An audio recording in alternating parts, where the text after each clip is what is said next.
Namaskar. Welcome to another episode of 9 o'clock live. Now, fifth phase is over. Okay. After fifth phase, there has been a lot of talk. A lot of people say that, listen, you know what, this time around, India Alliance, is it? They're taking away the election. A lot of people say no, it is BJP coming back with massive majority.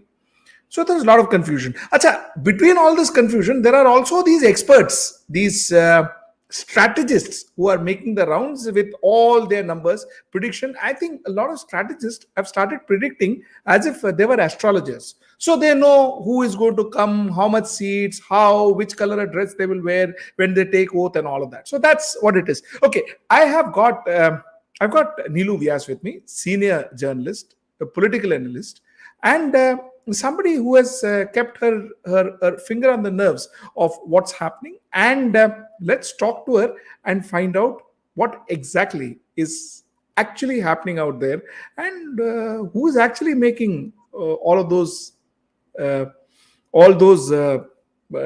numbers and stuff. Neelu, welcome to my show. Thank you, Sorry, Sujit. I lost my track. I was trying to put my bumper. I lost my bumper in the middle of all this. It doesn't matter. Forget the bumper. Neelu, how are things with you and how have you been?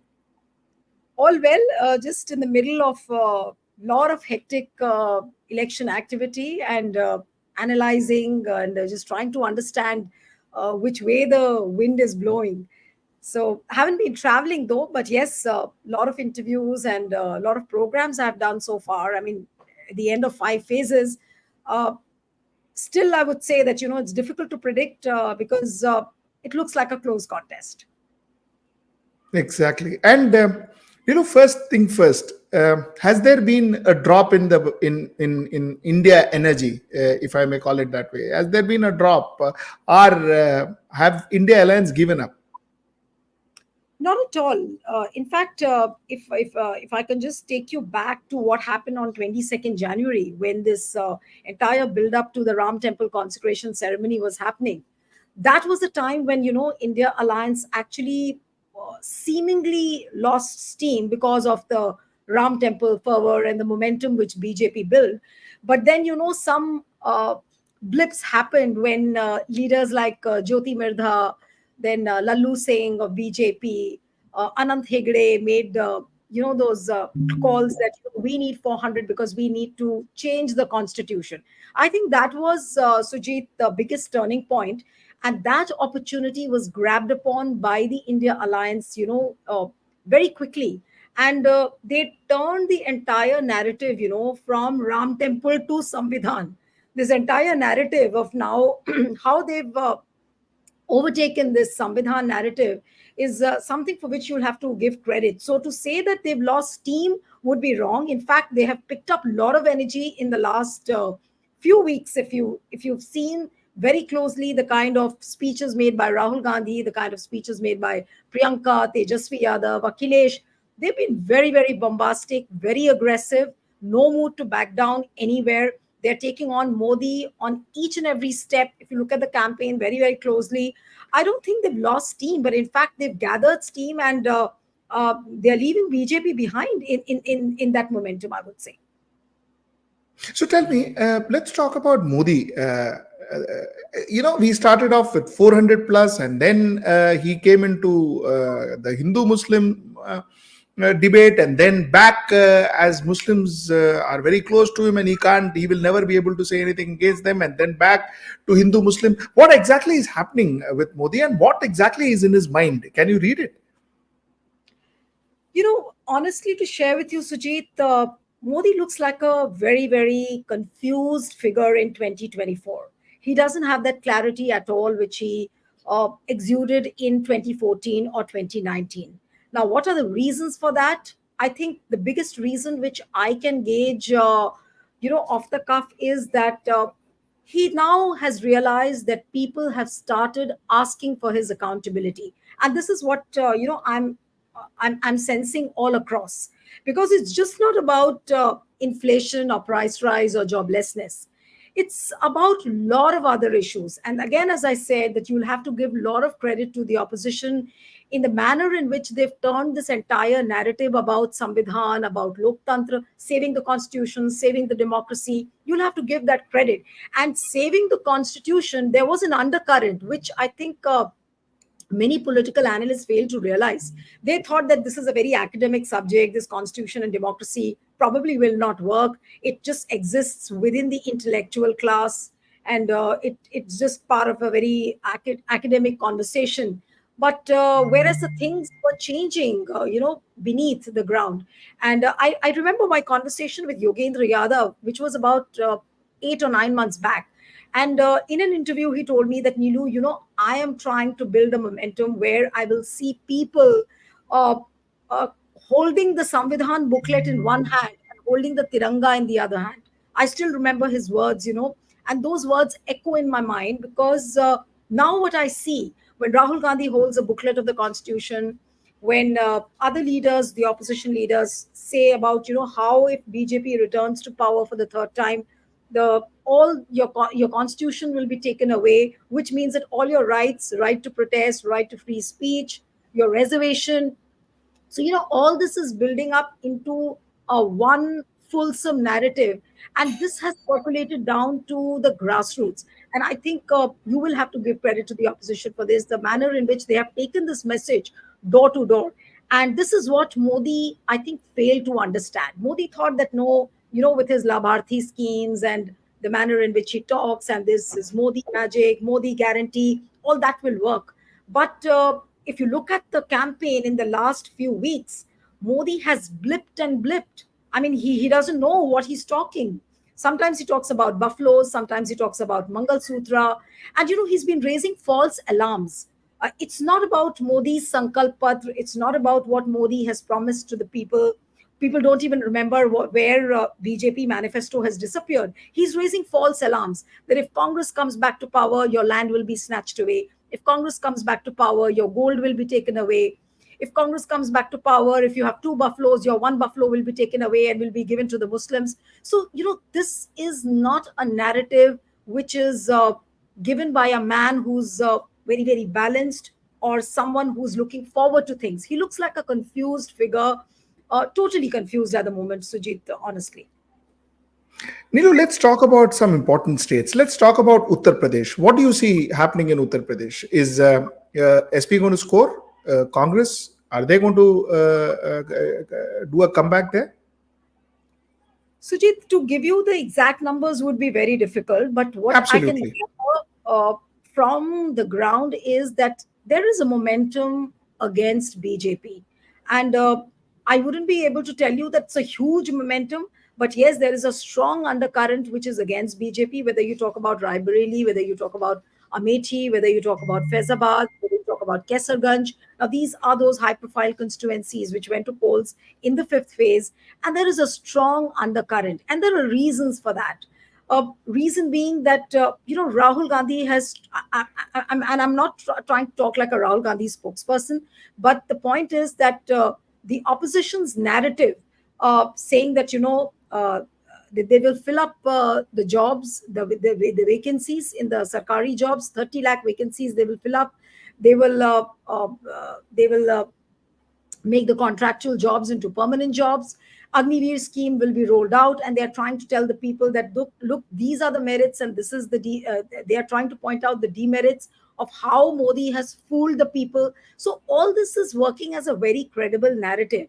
And when it comes to farmers, again, Congress has promised a legal guarantee for the MSP, and according to the Swaminathan report. So all these promises which have been made by the Congress, they're not just coming out of thin air. There is a blueprint by which Congress is trying to make the people believe that, look, this is not just what we are talking, this is what we will plan to do when we come back to power.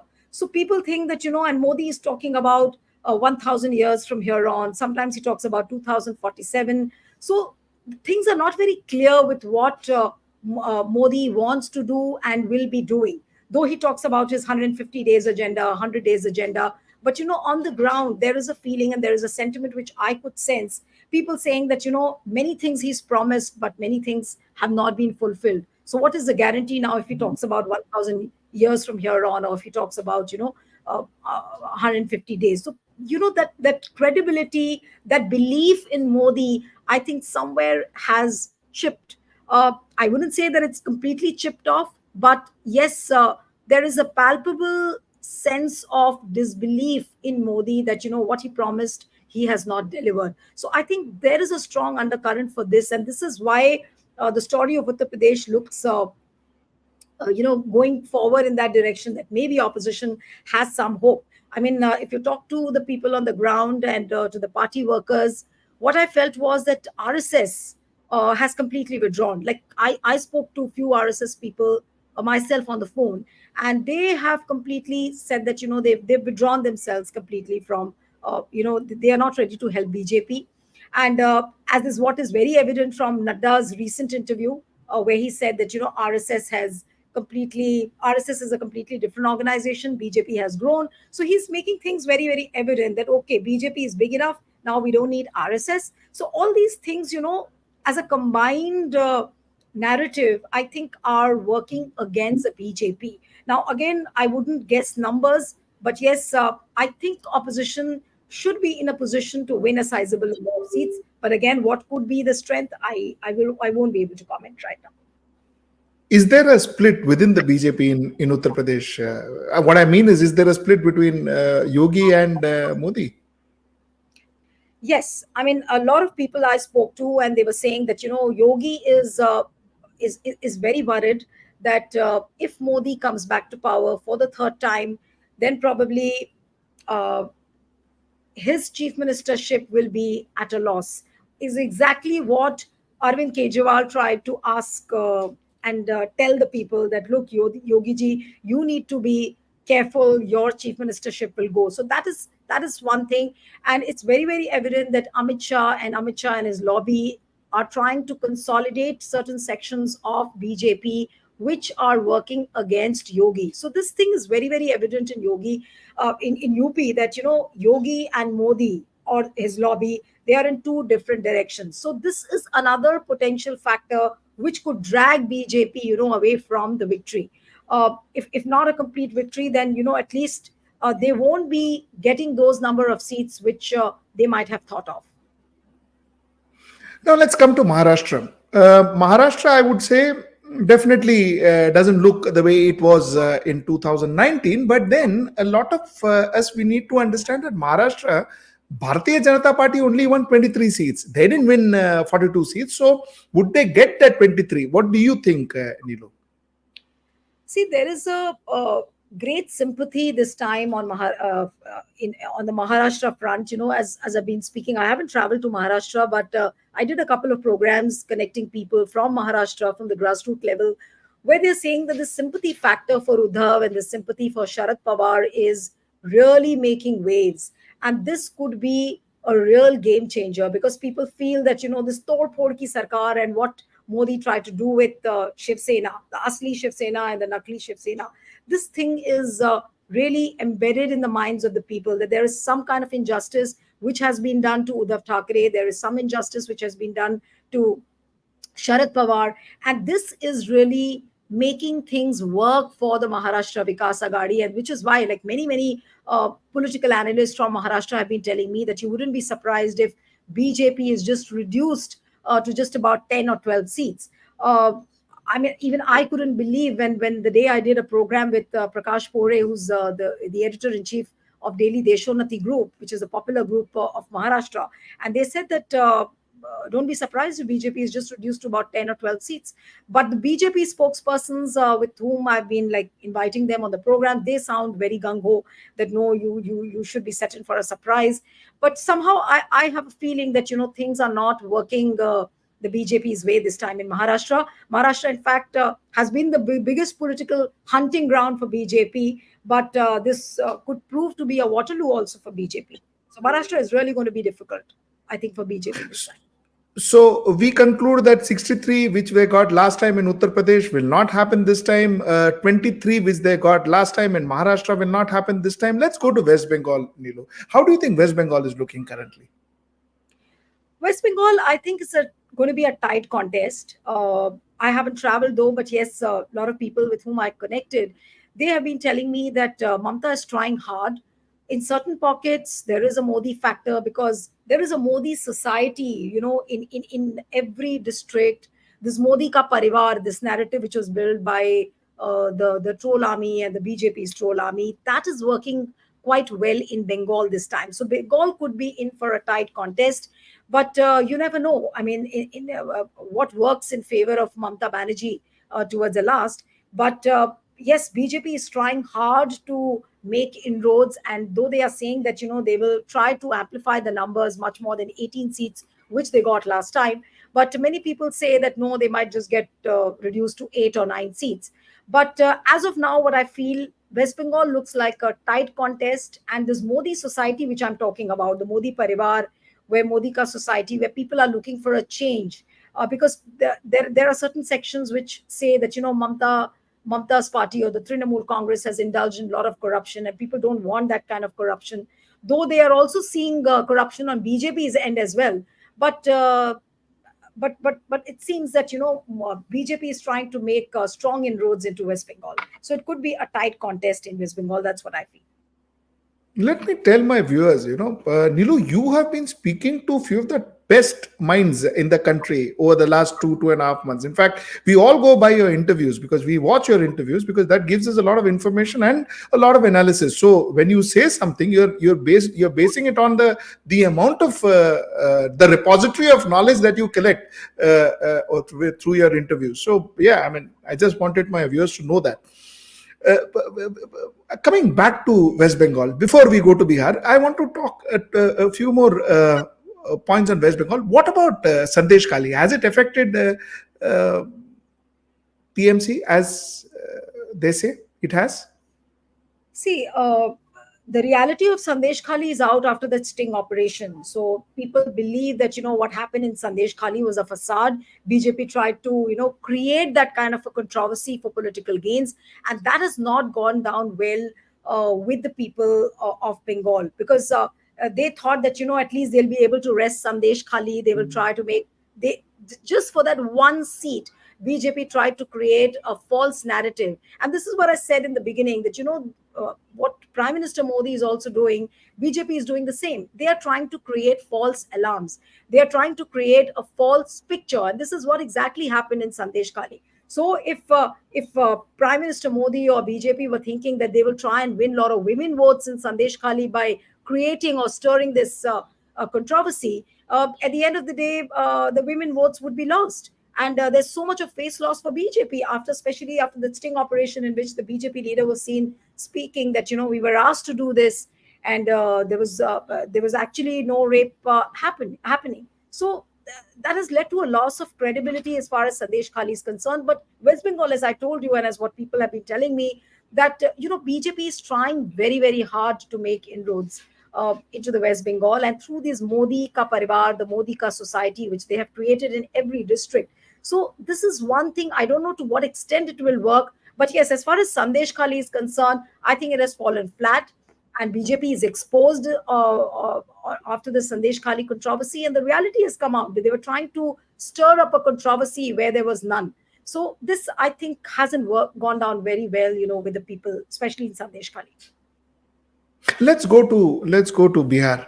What do you think Bihar is? How is Bihar looking? Bihar looks like a very, very fertile ground, I think, for the opposition. Though BJP is, I don't think BJP will be able to win 35 plus as what they had been claiming, but Tejaswi's rally and the kind of narrative which has been built, especially around the caste census, Samvidhan, the Loktantra Bachao, and all these planks which have been used uh, by the opposition, I think this would be the biggest experiment of the success of the opposition narrative. I think that would come from Bihar. So Bihar, I'm quite hopeful that the grand alliance formed by the opposition would do very well, and BJP, you never know, could be reduced to like 20 or 25 seats, because the dynamics, the political equations aren't working the way people had thought. Nitish Kumar, Karpuri Thakur was given a Bharat Ratna. Nitish Kumar jumped ship and he joined BJP. But then, as far as the optics are concerned, he started talking in a very incoherent manner, and even Modi refused to entertain him in his rallies. So all that is, people are watching all what is happening. So the dynamics, the political equations, and then especially Chirag Paswan's equation with Nitish Kumar. So the internal dynamic of the NDA, within the NDA, I think has got disturbed somewhere.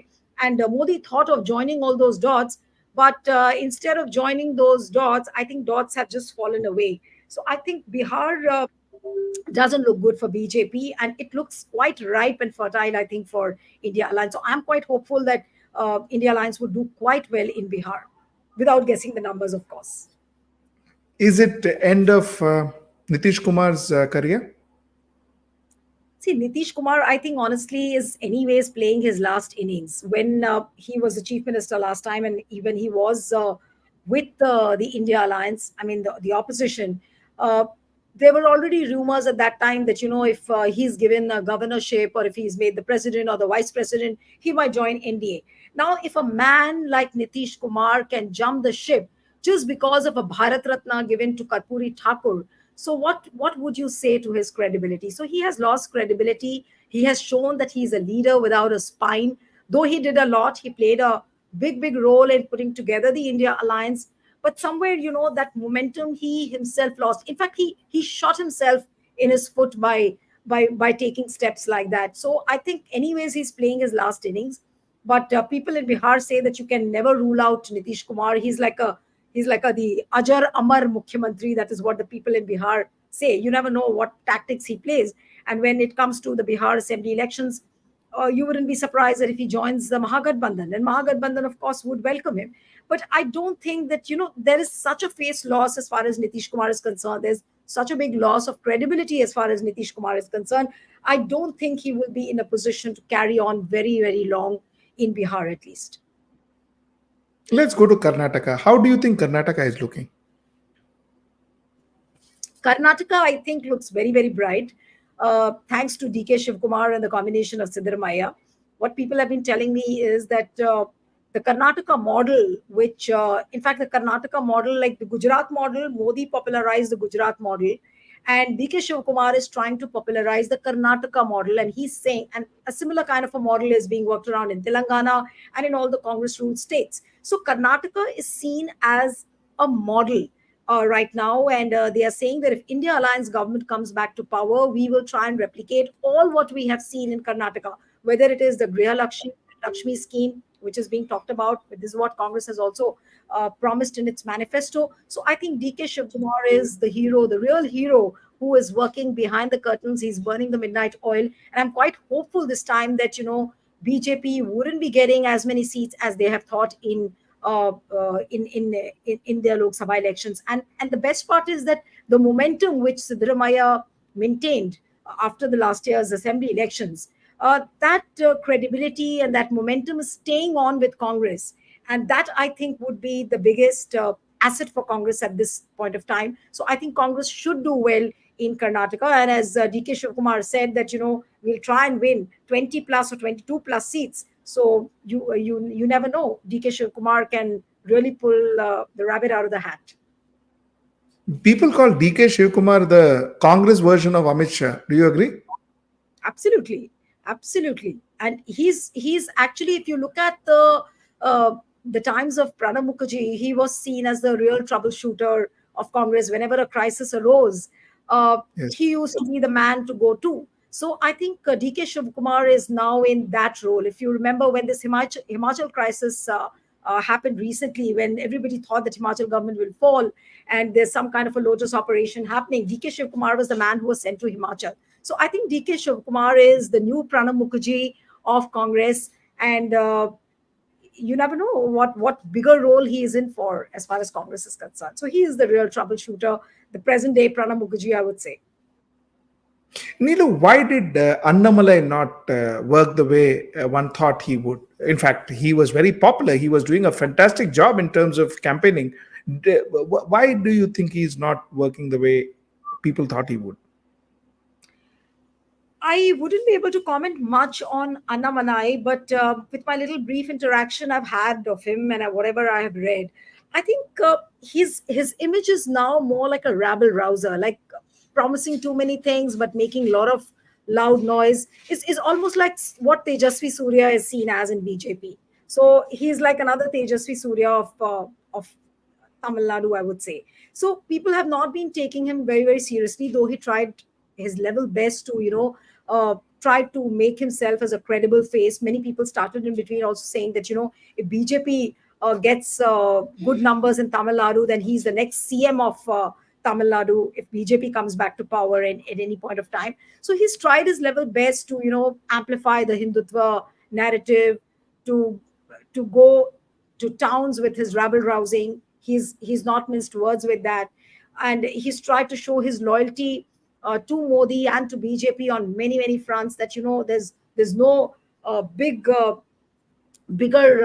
loyalist of BJP and Modi than him. But somehow, the people of Tamil Nadu don't take him so seriously, and people still have fallen for the regional front like the DMK. So I think he will need more time, and his credibility, I think, will not increase till the time BJP wins a sizable number of seats in Tamil Nadu. I think then only his cause will help. Otherwise, I don't see him as a very, very successful candidate. But yes, he tried his level best. But his narrative really doesn't seem to be working with the people of Tamil Nadu. I mean, no matter how much BJP may want to put him as the real hero there, and the real champion of the Hindutva cause, but ultimately it's the takers, it's the people who will be the ultimate takers. And if the people are not ready to buy Anamalai's narrative, so I think he would be a failed experiment, which he has proven so far.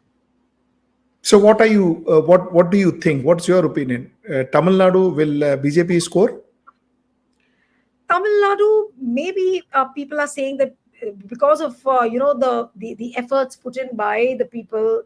I mean, I'm not too sure. Some people are saying that they might win like 1 or 2 or 3 seats, maybe, but which for me is very, very hard to digest.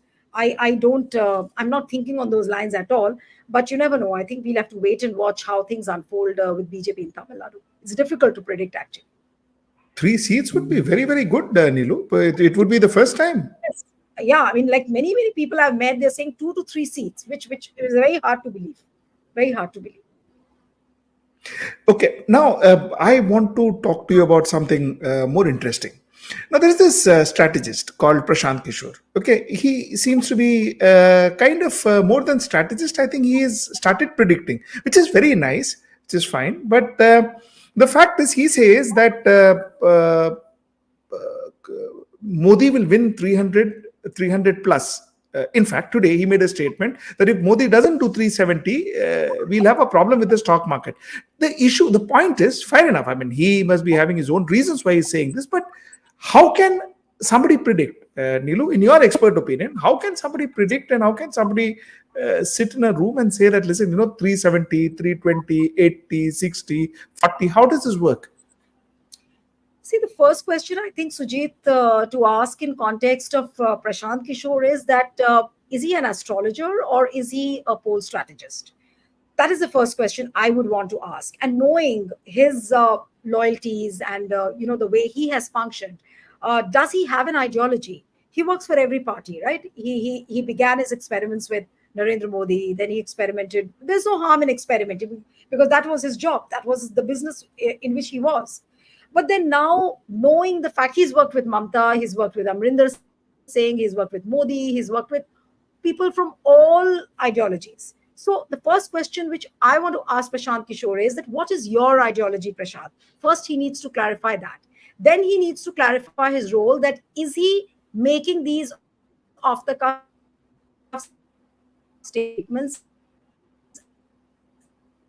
as an astrologer, or as someone who is a political player and he's trying to replace JDU there, and he's trying to become an alternative for JDU. Now, whether he'll succeed or not, that is a different story altogether. But he's talking as a political player. And to me, in my opinion, today when I was reading his interviews where he said that, there is no anger against Modi. I mean, that was a laughable comment. I felt like laughing when he said this. when people are talking about the dangers to democracy, which is very, very evident. Your constitution is under danger. You have no right to protest. There is no freedom of speech. Journalists can't talk freely. Your jobs are not there. There is inflation. There is price rise. And then also you say that there is no anger against Modi after 10 years of Modi rule is very, very difficult. So I think today he was talking like a mouthpiece of BJP. Today he spoke like apparently Modi's agent. Now, whether Prime Minister has given him a direction to do that is very difficult to say that, because I don't have any evidence to prove. But the manner in which he spoke today, it just seemed that he spoke like a BJP agent, as a Modi agent, and he's trying to, trying to induce that sense of positivity, that look, nothing is negative, everything is so hunky-dory, everything looks nice. So he's trying to inject that sense of positivity through his interviews, whether he's given interviews to Barkha, whether he's given interviews to TV18, all the channels he's spoken to, and he's saying that Modi is coming back. It's fine to say Modi is coming back, but to say that there is no anger against Modi, this is what I found something which I couldn't really digest. Nilu, I belong to the advertising industry. All my life, I've been in advertising industry, and I come from that sector. So we are consultants. We have brands. We consult brands, and then see, normally once we consult brands and we are sacked or something, we don't talk about that brand. What's interesting is with Prashant Kishore. Just to add one point is. Every market that he's talking about, if he's talking about West Bengal, then he handled TMC last time. If he's talking about Gagan Reddy, Gagan Reddy was his client. If he's talking about DMK in Tamil Nadu, and where he says that BJP is going to do double digits in Tamil Nadu or whatever, double digit vote share or whatever he says, it's DMK was his client. Okay, when he talks about Maharashtra, Shiv Sena was his client. So he's actually ratting his own clients. He's talking about his own clients, which I find very, very strange, because normally a consultant doesn't do that.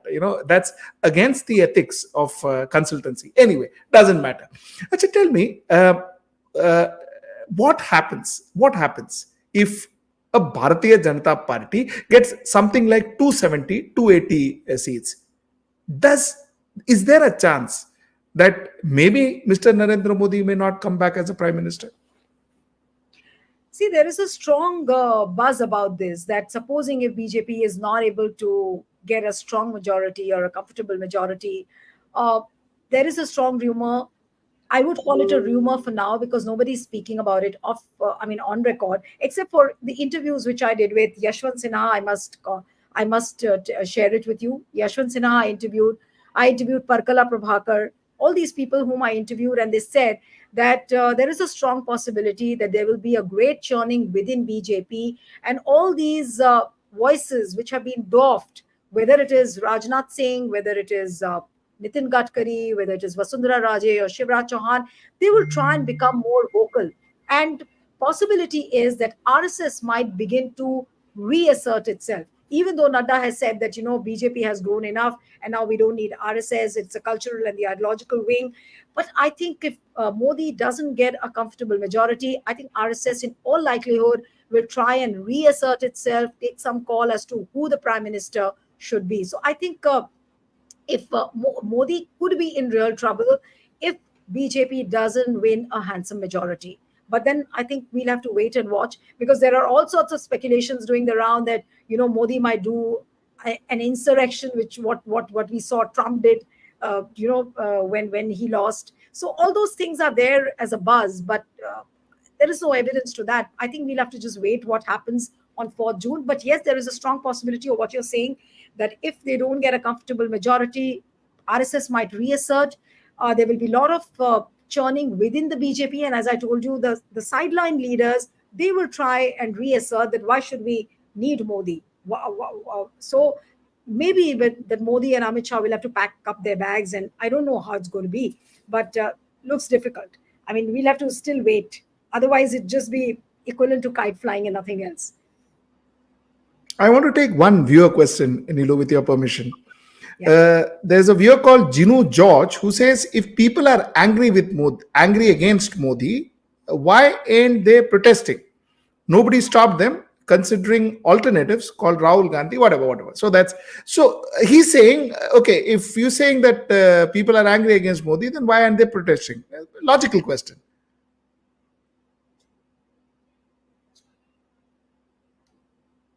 Neelu, I think we lost. Neelu, can you hear us? Yeah, yeah. Yeah, I Neelu, can I hear you can now. hear Yeah, you. Yeah, sorry, my yeah, connection. sure. Yeah, Sure. yeah. So, I didn't Neelu, get the your question here is, okay, I'll repeat it. The question here is, Ginu George asks that if people are angry with Modi, why are they not protesting? See, that's what I said. People, not everybody is has the audacity to protest. People are scared somewhere, and this is what the opposition has succeeded in saying, that look, if Modi comes back to power and with a 400 plus, your constitution will be taken away, your right to protest will be taken away, you will not be able to say what you want. So this is the right. This is people are scared of protesting. Not everybody is ready to go to jail. Not everybody can come down to the street and criticize what Modi is doing. So I think people are scared somewhere down the line. And Bharat Jodo Yatra, when Rahul went on a Bharat Jodo Yatra, this is what he told the people, that there is no need to get scared. You please come out, join the Yatra, and feel the pulse of the country. So I think not everybody would be audacious enough to go out and protest and criticize Modi. So I mean, you'll have to give credit to the people who have the gumption to criticize, who have the gumption to point fingers at Modi, that look, this is where he's wrong. So I think you shouldn't be blaming the people. If they are not protesting, then that cannot become a benchmark, to judge everything. Neelu, my last segment, and that I want to talk to you about Arvind Kejriwal. Uh, is there a sympathy wave for Arvind Kejriwal in Delhi? See, Arvind Kejriwal is a very difficult phenomena to predict at the moment. Of course, there was sympathy when he was in jail. There was a lot of sympathy for him, with the Aam Aadmi Party putting posters of him in the jail, and even in the press conferences they had those posters. Uh, jail ka badla vote se, that is what their slogan line was. But after he has come back, after he's come out of the jail, the Aam Aadmi Party narrative, seems to have become a little distorted, especially with this Swati Maliwal controversy which played out. That has muddied the water slightly, because Aam Aadmi Party is finding it difficult to convince the people to give answers as to what really happened with a woman MP and who's their own Rajya Sabha MP. So that has slightly muddied the water. But yes, till the time he was in jail, that tempo, that momentum was there. People had a lot of sympathy. But I wouldn't say that, on this particular incident, one can completely write off Arvind Kejriwal, because still he's considered as a messiah of the poor. He's someone who's given a lot of benefits, a lot of social benefits to the people, especially in Delhi. He's seen as a big benefactor. So I think to say that Arvind Kejriwal's magic won't work, it's difficult at the moment. But yes, this Swati Maliwal controversy seems to have muddied the water. But the momentum which is there with Congress and Aam Aadmi Party have entered into an alliance, and the kind of momentum which was there, that BJP will lose all the 7 seats. I think if that momentum is maintained, I think it wouldn't be difficult for India Alliance to win the 7 seats. But I think we'll have to wait and watch, because, say, for example, this Manoj Tiwari's seat, that's quite a difficult one uh, uh, at the moment. So likewise, I the Delhi just has about 7 seats, and if the yes, you were saying sorry, something. sorry, sorry. Please continue. I'm sorry. Please continue. Can you Okay, hear I me? thought you were saying Hello. something. No, I'm saying that if No, no. Aam I'm Aadmi sorry. Party, yeah. So I'm saying that if Aam Aadmi Party and Congress are able to maintain that momentum in Delhi, then I think they have the capacity of winning the 7 seats in Delhi. I wouldn't be surprised, because they're doing quite well in Delhi, except for that one Swati Maliwal controversy, which has muddied the water. Otherwise, they were perfectly according to the script. Uh, Nilu, I have a couple of our viewers asking us to talk something about Northeast. What do you think? How things will turn out in Northeast? Northeast, to be honest, I really wouldn't be able to do justice, because Northeast I haven't discussed much, and I really I'm sorry, but I won't be able to comment too much on it. But yes, Northeast, what I feel is that Himanta Biswa Sarma is trying his level best to keep the Northeast together with his Hindutva narrative and amplifying the Hindutva narrative, and he being the chairperson of this NIDA, which was formed, Northeast Democratic Alliance. Though people keep asking that what has happened to that alliance, but somehow there is a sense that BJP is trying its level best to keep the Northeast together. But it's difficult at the moment, because I don't know which way the wind is blowing in Northeast. But given the fact that Himanta Biswa Sarma is at the helm of affairs there, he might just pull out some rabbit out of the hat. I'm not too sure about that, but it's difficult to predict Northeast, to be honest. My last question to you.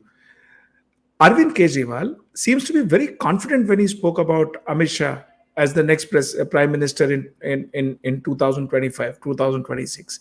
Arvind Kejriwal seemed to be very confident when he spoke about Yogi Adityanath. Where does he get his information from?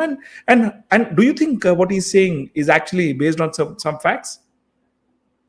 See, Arvind Kejriwal is a bureaucrat, and he knows how to play the mind game. He's playing the mind game, and a very clever mind game, I would say, with the people within the BJP structure. Now, Arvind Kejriwal's one statement that Yogi will not continue as the chief minister, and Amit Shah will be the next prime minister. That he's trying to kill many birds with that one stone, I would say, and that is that that statement will rattle Modi, that statement will rattle Yogi, and that statement will also give rise to a lot of churning within the BJP. There are already whispers within the BJP that देखो ये अरविंद केजरीवाल जो बात कह रहा है सही तो कह रहा है, गलत क्या कह रहा है. So he's playing that mind game, and he is trying to provoke that mind game within the BJP structure, that people start talking, they start gossiping, and when this gossip starts, it leads to the whispers, and sometimes it becomes a reality. It sometimes becomes a game which people try and start playing within the party structures. So he's played a very clever game. He's cautioned Yogi, so he's rattled. Now Yogi is rattled with that one statement that look, though he's given a clarification. I heard Yogi giving a clarification that no, I'm a yogi and I can abandon anything anytime. So he's given a clarification, but it's a clever mind game which Arvind Kejriwal has played, and he has rattled not only Yogi, he's rattled Modi at the same time. Now, to say that Modi is not rattled with the fact that Amit Shah is going to be the next prime minister, already there are a lot of whispers that Modi. It's quite improbable that Modi would like to see Amit Shah as the next prime minister. He cannot name Amit Shah as the successor. So there is a strong whisper within the party about that. So Modi is very possessive about the chair of the prime minister, which he is sitting on. So I think Arvind Kejriwal has played a very clever game, but we'll have to wait and watch how all this unfolds in the coming days. Now, very little time is left. Neelu, before we sign off, who has the edge? I think, both Congress and BJP look like on a knife's edge, because, this time, and I'm purely talking on the basis of the momentum which I see on the ground, the kind of narrative which has been built on the ground. So I would say that both are on a knife's edge. I would not like to predict who has the edge, but both Congress, the India Alliance, and the BJP, both are sitting on a knife's edge, I would say. Thank you so much, Neelu. Thank you so much for talking to us. What a pleasure talking to you. Thank you so much. You're always welcome, Sujit. Thanks so much for inviting. Thanks.